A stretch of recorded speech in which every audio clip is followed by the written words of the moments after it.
Good morning, Bachman Middle School. Today is Tuesday, October 17th, 2023.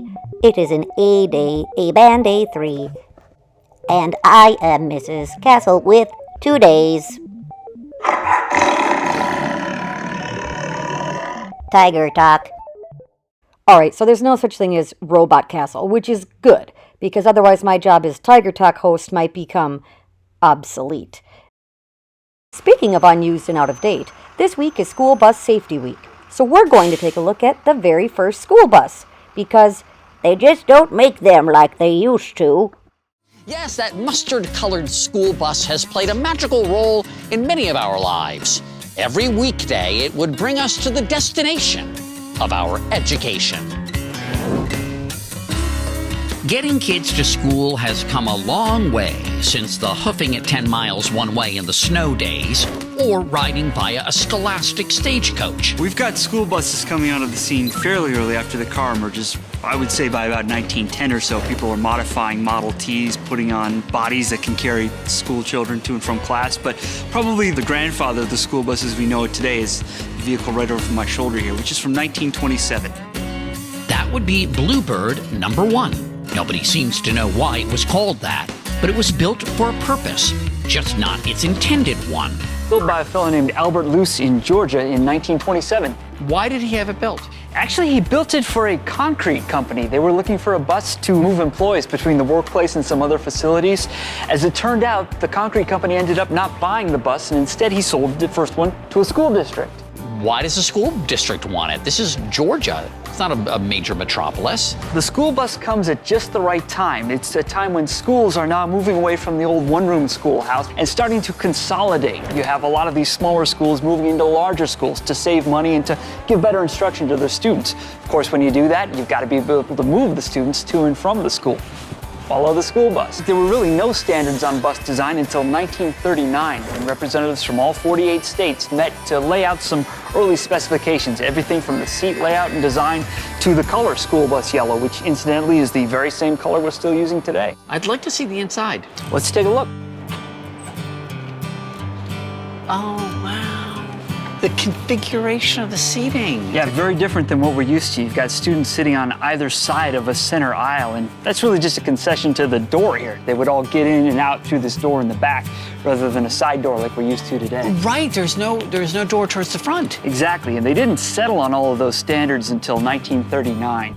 Later innovations to school buses occurred in the 1970s and were designed with safety in mind, such as flashing red and amber lights, larger front windows to help bus drivers spot cars and kids, and the familiar swing-out stop sign. Any innovation you'd love to see? Well, I would love to see some kind of device that automatically shuts off the bus as soon as somebody starts singing 99 bottles of anything on the wall. I will co-sign that with you. Can we share that patent? I think it's a great idea. this week and always, remember, at the bus stop, wait in a location where the driver can see you while driving down the street. Avoid waiting in a house or car. Don't play near the street. Playing with toys that could roll into the road can be dangerous. Getting on and off the bus, remember, if you drop something, you should never pick it up. Instead, tell your bus driver and follow their directions. Also, look to the right before you step off the bus. And if you need to cross the street when boarding or unloading the bus, wait for the driver's signal indicating it's safe. In your classrooms today, you'll find some yellow school buses. Please take the time to make a card for your bus driver. You can use cute ideas like "We really appreciate you," "Thanks for going the extra mile," and "Hey, just wanted to stop and say thank you for being my bus driver." I promise they'll love them. For today's Math Tip Tuesday, did you know that there's an abundance of careers that involve math? Some you might not even know. There's a computer programmer, financial analyst, pharmacy technician, supply chain manager, epidemiologist, cost estimator, market researcher, software tester, meteorologist, accountant, budget analyst,